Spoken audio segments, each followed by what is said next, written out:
Bueno, pasemos a la interpretación de la trama. Conseguí este micrófono, espero que el audio se oiga mejor que en los segmentos anteriores. Vamos a continuar. Con todo lo anterior tenemos lo siguiente. El pueblo de los leones, en especial Simba, el príncipe cachorro de león, quien tiene el derecho natural de regir sobre la tierra que le fue prometida, equivale o representa al pueblo judío, quien tiene derecho divino de regir la tierra que le fue prometida. El rey Mufasa, el gran rey león del pasado que se hace presente en una estrella, representa o significa el rey David, que es el gran rey judío del pasado, que se representa con una estrella. Las hienas, que viven en una región al norte del reino y antagonizan con los leones y se agrupan bajo la luna, representan a los palestinos, que viven en el norte de Jerusalén y antagonizan con los judíos y se agrupan bajo la bandera del Islam. Scar, el gobernante león, traidor que pacta la paz con las hienas, representa a Isaac Rabin, el gobernante judío traidor que pacta la paz con los palestinos. Y la Roca del Rey, o Rock of Pride en inglés, es el lugar a recuperar tomado por los traidores desde donde los leones rigen a todas las bestias. Y este representa al monte Sión, donde está la mezquita de la Roca y el lugar del tercer templo, donde los judíos regirán a todas las naciones. En la cinta, el personaje principal que representa al pueblo judío es enviado al exilio. Y ahí en el exilio convive con los gentiles. Los gentiles son impuros y están representados por los animales más impuros para los judíos, que son la mangosta y el cerdo. Y en este caso, bueno, son representados por las versiones silvestres o salvajes de estos animales. La mangosta salvaje es un suricato y el cerdo salvaje es un jabalí, que son los símbolos de la impureza y el paganismo para los judíos. Además, el lugar en donde son desterrados, la comida es impura para el pueblo de los leones. Y este lugar es representado con un escarabajo azul. El escarabajo azul es el símbolo de Egipto, de manera que es un modo de decir que es la tierra del destierro de los judíos, porque los judíos fueron desterrados a Egipto. ¿Sí? Y allá los gentiles, estos que comen los alimentos impuros, hacen que Simba se olvide de la fe de su padre y del deseo de reconquistar la tierra de sus ancestros. Es decir, se nos está diciendo que el peligro de convivir con los infieles, con los goyim, con los gentiles, es que se pierda la fidelidad a la promesa de los padres y a la misión de la reconquista del territorio prometido. Vemos cómo en la cinta, cuando le preguntan a Simba qué cree que quiere decir las estrellas, él dice: alguien me dijo alguna vez que representan a los reyes del pasado, y se burlan de él, y él ahí lo deja. Él no defiende su tradición, él no defiende sus creencias, sino que por quedar bien ahí con los amigos lo suelta. Entonces esto se está viendo ahí como una advertencia, como un peligro, ¿sí? Y en la cinta vemos como los no leones, que representan a los no judíos, es decir, a los gentiles o goyim, se caracterizan como servidores bobos, sin memoria histórica, sin interés por la memoria histórica. Sí, se traen esta tontería del Hakuna Matata, que hasta te lo presentan como divertido, y eso es como un opio, algo que anestesia la conciencia del león, ¿sí? Hace que se olvide de su misión, de su lugar en la historia, de su tradición, de la tierra de sus padres, de su herencia. Entonces, aunque lo pintan así como divertido, es precisamente lo que tiene que dejar, lo que tiene que abandonar, ¿no? Vamos a ver en la escena más adelante cuando Rafiki reconviene a Simba, cómo lo hace que deje de pensar así, ¿no? Y entonces vemos que estos, los no leones, es decir, los no judíos, desde el principio le rinden pleitesía a los leones, a pesar y a sabiendas de que son el alimento de estos, ¿no? Que no tienen la misma dignidad, que no tienen los mismos derechos de ellos. Y vemos en la trama como un profeta viene a Simba para hacerlo recuperar sus creencias, ¿sí? Y entonces se encuentra en las estrellas que simbolizan a los reyes del pasado, a su padre, el gran rey. Y se le dice a Simba que si no toma su lugar como rey, esto es, expulsando al gobernante traidor y a las hienas, eso es una traición a su padre, es decir, a sus ancestros, a la patria, a lo más amado, que en este caso está representando a Israel. Entonces, si quieres la comodidad de dejar de tener guerra en tu territorio y hacer paz, estás actuando como un impuro, como un pagano, y te estás olvidando de lo más sagrado. Rafiki, que es una palabra que en suajili significa amigo, que es como el profeta, le hace ver a Simba que no hay que olvidar el pasado, es decir, no hay que perdonar, no hay que cesar las hostilidades, ¿no? Le da de garrotazo en la cabeza y dice, oye, ¿por qué me pegas? Ajá, no importa, está en el pasado, ¿sí? Y entonces así con este discurso que parece así como chistosito y el rollo que se echa Mufasa desde la nube que parece así como un discurso inspirador, muy edificante, muy de superación personal, de recuerda quién eres, toma tu lugar en el gran ciclo de la vida, ¿no? Eh, dice, has olvidado quién eres y entonces me has olvidado a mí, ¿no? Parece un discurso como bonito y como un discurso de estos motivacionales estandarizado, pero pues es un discurso que se revela como una arenga bélica muy fuerte, con unos matices políticos muy bien delineados. Entonces, Simba cruza el desierto para regresar nuevamente a la tierra prometida y reconquistarla. Entonces, hay que pasar incomodidades, hay que cruzar el desierto, pero hay que cumplir la misión que nos es dada como judíos, hay que reconquistar la tierra de los ancestros. Regresa para derrotar al gobernante traidor que hizo la paz con los enemigos, Ascar, que es representado, una representación de Isaac Rabin. Se reanuda la guerra con las hienas, les derrotan y les expulsan definitivamente del reino y bueno, pues entonces ya sobreviene la paz. Entonces, con todo esto, la cinta se revela como portadora de un mensaje con tintes inconfundiblemente judíos, en la que se cuenta cómo el pueblo de los leones, en este caso los judíos, tienen un gobernante traidor, Scar, en este caso Isaac Rabin, que pactó con las hienas, en este caso con los palestinos, que viven en la franja oscura del reino y debe de ser derrocado a fin de que se sea fiel a los ancestros y que no hay que olvidarse del pasado, es decir, no hay que perdonar, no hay que parar la guerra, sino que hay que tomar el lugar que nos corresponde en el ciclo sin fin. De lo contrario, sobrevendrá la ruina del reino, es decir, de Israel. En conclusión, podemos decir entonces que si vemos lo que pasó después del Rey León, porque esa es una pregunta muy importante que hay que hacernos, ¿no? Si estamos viendo que también estamos midiendo los mensajes por eh, su efectividad, ¿no? Decimos que un mensaje está ahí, no nada más porque se expresa, no nada más porque se intenta explícita y voluntariamente, sino también porque llega y opera, ¿no?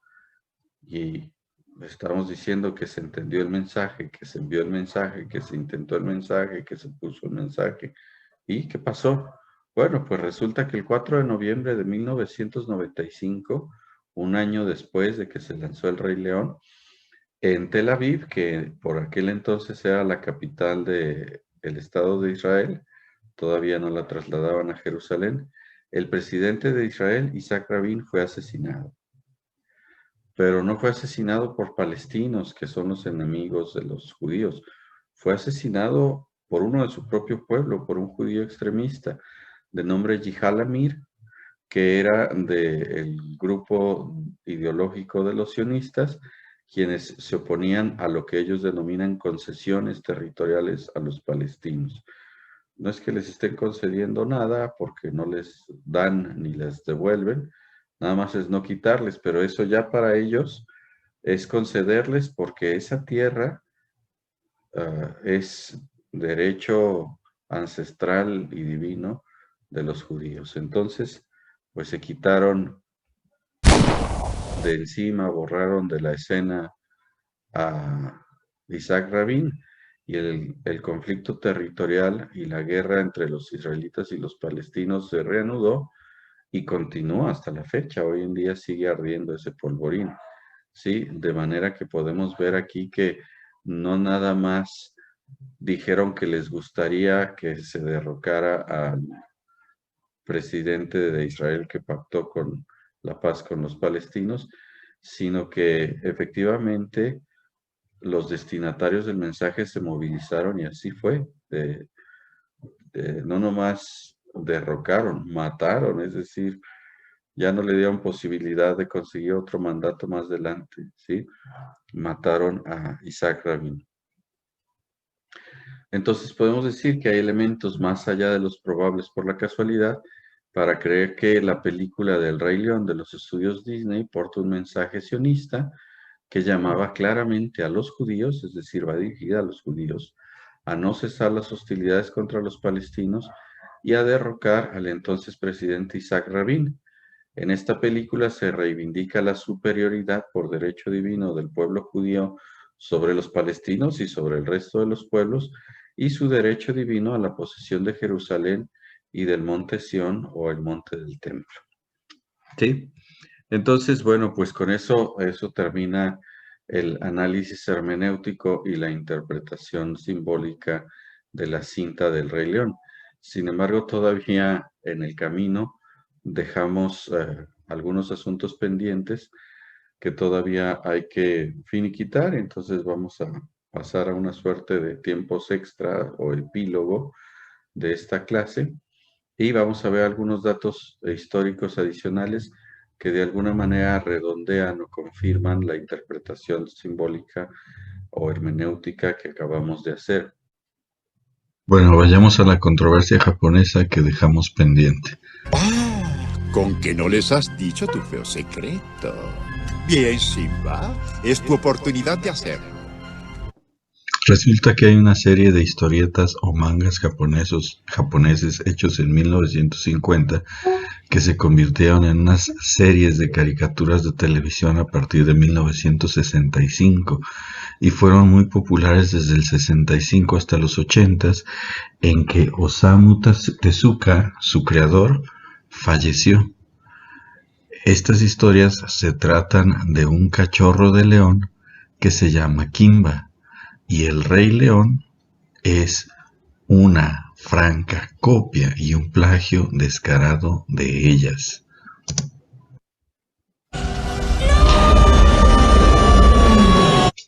Juzguen por ustedes mismos. Estamos viendo una comparación en pantalla dividida lado a lado de la animación de Disney de 1994 y la animación de Osamu Tezuka de 1965.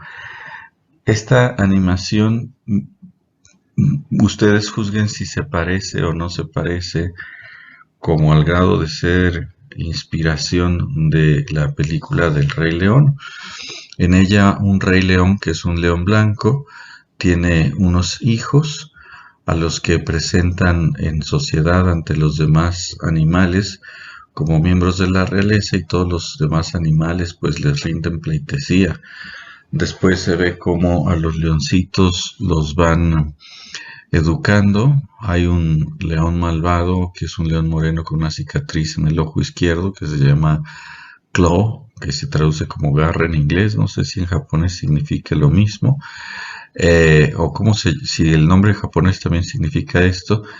Vemos que van educando al león para sus deberes reales de la realeza, y él y su hermanita van por ahí. Vemos que hay a veces imágenes como psicodélicas en la coloración. A veces hay escenas que pretenden ser un relevo cómico con números musicales, y el leoncito este que se llama Kimba, no sé si ya lo había dicho, se llama Kimba, el pequeño león, junto con su hermana se enfrentan a los enemigos de los leones, que son las hienas. Y aunque tratan de ser muy valientes los dos y se defienden mutuamente, pues están en un peligro mortal. Pero afortunadamente el padre, que es el Rey León, llega y les salva en último momento, y vemos cómo tiene momentos de autoridad, de mucha solemnidad, para exaltar su realeza, pero también vemos que tiene momentos en donde es juguetón y cariñoso con su hijo, para volverlo un personaje entrañable, porque más adelante hay una pérdida del leoncito, que pierde al papá, y entonces es más doloroso. Vemos esta escena en donde hay una estampida de antílopes en un cañón. En esta otra escena, en otro cañón, están en riesgo de morir y el padre se lanza a salvarlos. Y también vemos cómo hay una cosa que se repite varias veces en la serie, que es el león bueno colgando y el enemigo arriba en posición de matarle. Finalmente muere el Rey León. En este caso, en la caricatura japonesa lo matan unos cazadores que le hacen una emboscada en un cañón. El pequeño león de alguna manera queda fuera del reino, y fuera del reino se hace de amigos que son animales vegetarianos, y viviendo ahí con ellos, pues no se los puede comer a ellos, y entonces tiene que aprender a comer lo que ellos comen para sobrevivir, que en este caso tiene que aprender a comer hierba, ¿no? Ahí le sufre. Y las hienas, hay dos hienas, un par de hienas que son los asistentes del malo, y también son el relevo cómico. Hay un mandril, que es una suerte de sabio místico. El león conoce a una leona que es su interés amoroso, ¿no? Y ahí tienen escarceos románticos y momentos juguetones también, y ciertos desencuentros. En la serie también hay elementos que ya están presentes desde la historieta de 1950, que son muy icónicos, como el que el padre del pequeño león se le vuelva a presentar estando muerto de manera metafísica a través de las nubes. Vemos esta imagen del cómic de 1950 y luego su representación en la serie de 1965, que es muy icónico. Los padres de manera metafísica van guiando al leoncito a través de la historia y le ayudan a regresar, especialmente la madre, que también muere en forma como de estrellas de una constelación, le ayuda a regresar a su hogar, al reino que perdió, y cuando vuelve pues se encuentra con el enemigo, este león moreno con la cicatriz en el ojo izquierdo, y le tiene que enfrentar. Y el enfrentamiento final, bueno, ocurre de manera en que se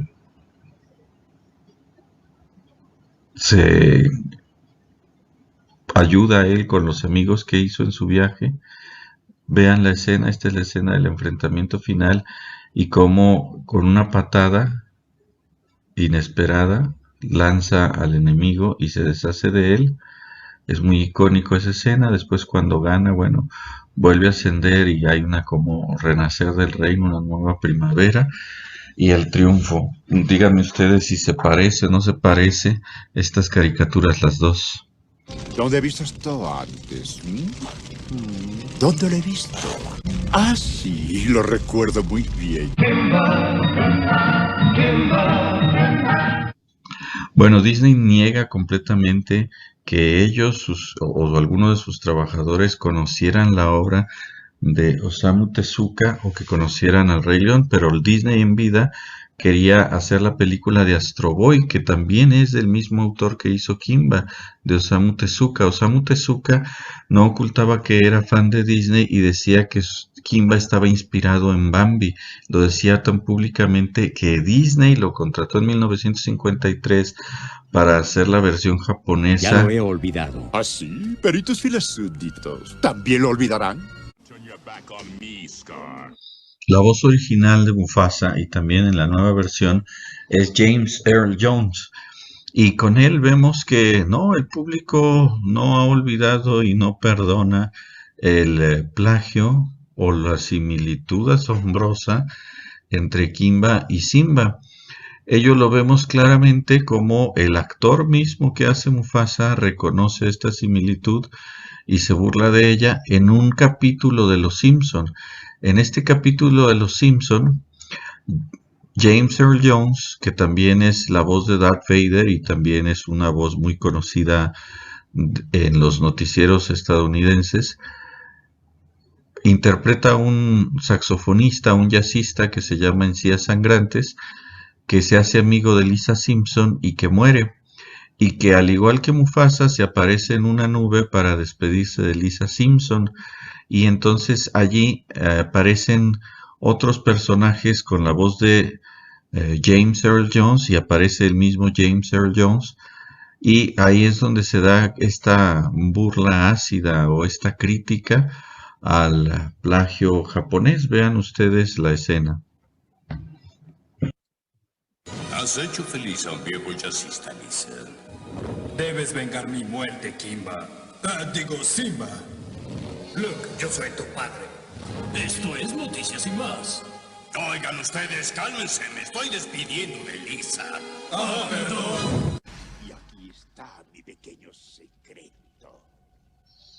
Resulta que aunque oficialmente los estudios los nieguen que sabían algo sobre Kimba, Matthew Broderick, que hizo la voz de Simba originalmente, declaró a la prensa en el mismo año en que se estrenó la película que él creía que el papel que le dieron para interpretar era de Kimba.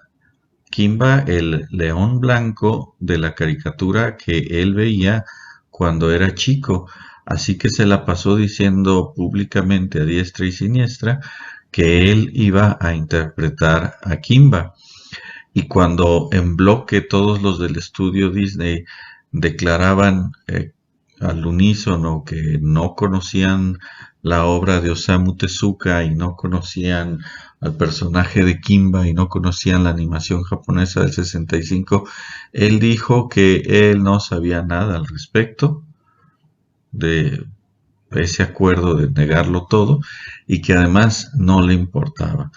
Pero por si fuera poco, ustedes pueden decir, bueno, pues él era un empleado, no tenía arte ni parte en las decisiones, él no era un ejecutivo del estudio, él no era un creativo, él nada más era un empleado, un intérprete. Sin embargo, el mismísimo vicepresidente de los estudios Disney y el presidente del departamento de animación, el mismísimo sobrino de Walt Disney, Roy Disney, en un comunicado interno de 1993 que se filtró, llama al personaje del Rey León Kimba. Es decir, el cambio a Simba fue una cosa de último momento. Es cierto. ¿Oyeron? ¡Lo confieso! Ahora, hubo un debate muy fuerte en Japón cuando se estrenó El Rey León, sobre todo porque al morir Osamu Tezuka, en 1989 fue cuando se empezó a producir El Rey León, y entonces ya estaba muerto el autor. Ellos declararon que pues eran un estudio muy pequeño y que no tenían los recursos para demandar a los estudios Disney, pero que por lo menos esperaban que se les reconociera la inspiración, ¿no? Que se les nombrara, que se les reconociera públicamente, pero espérense, no solo eso. Resulta que a la muerte de Osamu Tezuka, los estudios japoneses empezaron a hacer una recopilación de toda la serie de caricaturas japonesa para, en homenaje, hacer un largometraje. Y empezaron la edición en 1989 con la muerte del autor. Sin embargo, como son un estudio pequeño que no tenía presupuesto suficiente, la estrenaron en 1997, sí, 3 años después del estreno del Rey León, se estrenó eh, Leo, el Rey de la Jungla, como una película japonesa, y cuando se estrenó en Estados Unidos, los estudios Disney les mandaron a sus abogados con una orden de cesar y desistir, prohibiéndoles que se exhibiera. Casi los demandan de plagio. De todos modos se exhibió la película y el lleno fue total, pero fue la única vez que la película japonesa se llegó a exhibir en el mundo de habla inglesa. Entonces, no solamente no les reconocieron la inspiración, sino que los bloquearon muy activamente. Y como dicen los estudios japoneses, entre los abogados de Disney están los mejores del mundo, y entonces pues no tuvieron para dónde hacerse. Ni fueron reconocidos en su trabajo, ni fueron reconocidos como ellos reconocían a Disney, ni fue reconocida la relación y reconocimiento que tenían con el mismo Walt Disney. Y no solo eso, además se les impidió el usufructo y la publicación de su propio trabajo. ¿Acaso lo niegas? No. Pues eres culpable. ¿Qué piensan? ¿Es un plagio el Rey León? No. ¿O todo es pura casualidad?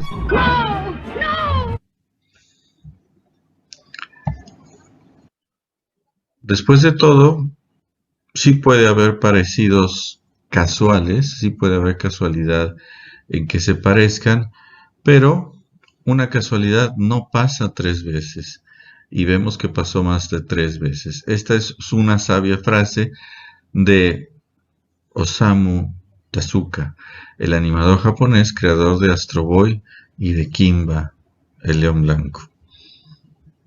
El juicio al respecto es completamente de ustedes.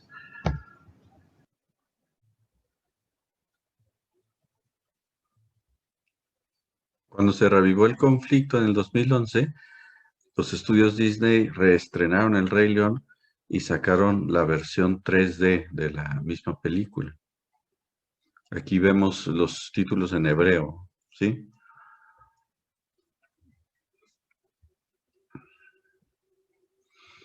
Ahora, habíamos dicho que había simbología judía en la cinta y que los nazis en la cinta, que significa enemigos de los judíos dispuestos a destruirlos, no significaban directa y estrictamente nazis, pero dijimos que efectivamente había cierta dedicatoria histórica y dejamos pendiente hablar de esto, ¿sí? Esto es algo que, por supuesto, los sionistas que estaban en contra de la agenda de reconciliación y paz sabían desde entonces, pero que muchos de nosotros ignorábamos. Al menos yo no me enteré hasta que muchos años después el posteriormente presidente de Israel, Benjamín Netanyahu, lo sacó a luz y generó una controversia de alcances internacionales.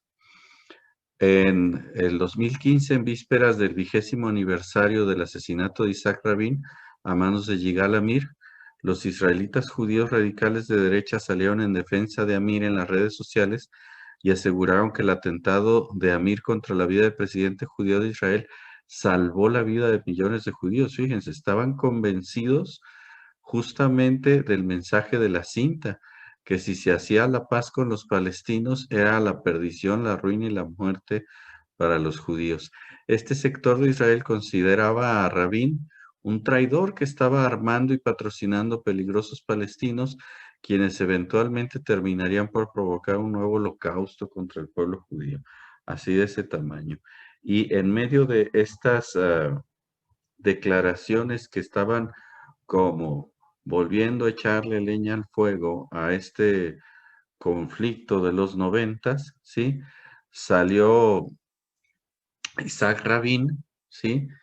Y, perdón, sobre el asesinato de Isaac Rabin, salió Benjamín Netanyahu, el ahora presidente de Israel, y dijo en el 37º Congreso Sionista, sí, porque él era sionista, que quien le dio a Hitler la idea de exterminar a los judíos fue un líder religioso musulmán que era un mufti palestino, sí, palestino, de nombre Amin al-Husseini. Y averiguando efectivamente el mufti sí existió y sí efectivamente se encuentra documentada su amistad y su diálogo con Hitler. Aquí conseguí rescatar unas imágenes de archivo de internet en donde lo vemos platicando con Hitler en la visita que Hitler hizo a Palestina y lo vemos pasando revista a las tropas nazis. De manera que sí había una como dedicatoria histórica en la asociación de los palestinos con los nazis que vemos en los simbolismos del Rey León. Entonces, pues bueno, esto es viejo, estamos hablando que esto pasó durante la Segunda Guerra Mundial, mucho antes del 46, que se funda el Estado de Israel y pues claro, muchísimo, muchísimo antes del 94 en que se estrena el Rey León. Me podrán decir que esto no es novedad. Para mí fue novedad en el 2015 porque yo no estaba enterado de esta relación entre los palestinos y los nazis.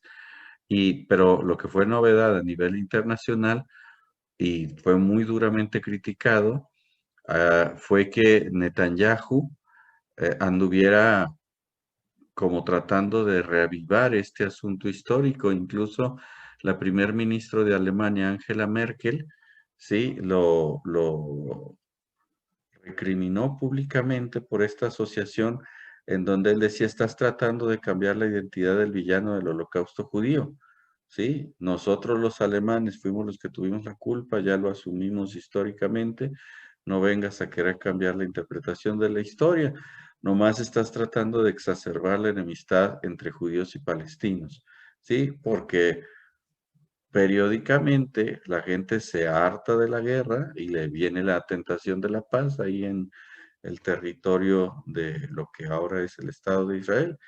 El, este encontronazo en donde Netanyahu salió a hacer estas declaraciones y después se recibieron con mucha aridez, con muchos rechazos las declaraciones de Netanyahu, tuvo ecos y repercusiones internacionales que aquí podemos ver una caricatura que se publicó en el periódico mexicano Mural el 20 de octubre del 2015, en donde se está ridiculizando a Benjamín Netanyahu por andar exaltando la influencia que tuvo el mufti palestino al-Husseini sobre Hitler, ¿no? Como se apellida Netanyahu, la caricatura se llama Suneta Yahoo, y vemos ahí cómo está la figura de Hitler, ¿sí? Siendo como abrazada y seducida ahí con cariño por la figura del mufti, que le está hablando al oído, y bueno, el mufti trae ahí unos cuernos de demonio, como diciendo que él es el malvado que le metió en la cabeza las ideas antijudías a Hitler, cuando es perfectamente posible y altamente probable que porque ya traía esas ideas contra los judíos, Hitler buscó a los palestinos como aliados naturales por tener un enemigo en común. Pero bueno, es un elemento que no había sido mencionado y que de alguna manera redondea la interpretación de la trama que ya habíamos presentado. Y bueno, este es el final de la presentación, pero dudo mucho que sea el final del conflicto que esta película está narrando y presentándonos. Sí, por la parte de su servidor es todo. Espero que el haber visto este tipo de análisis en donde para entender un texto se analiza su contexto, haga que se den cuenta como del poder explicativo que tiene el análisis hermenéutico, la manera en que nos permite ver más allá de lo evidente, así como decía el personaje este de Leonor, ver más allá de lo evidente, no es la espada del augurio, sino el análisis hermenéutico, el que nos permite ver cosas que aunque teníamos delante de nosotros, podríamos no haber visto.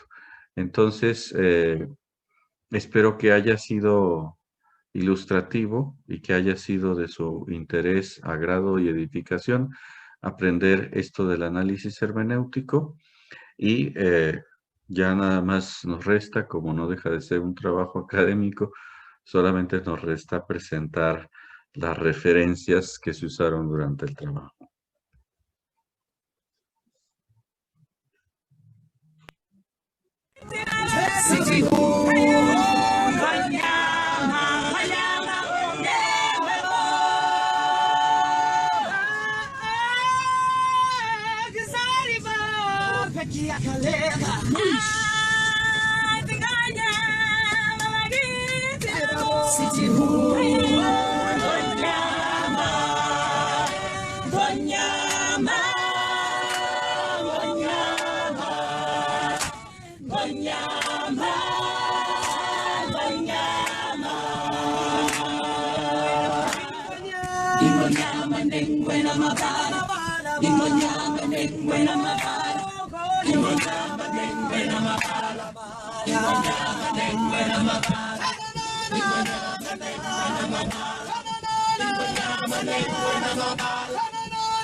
¿Simba? Bueno, discúlpenme si les eché a perder su infancia.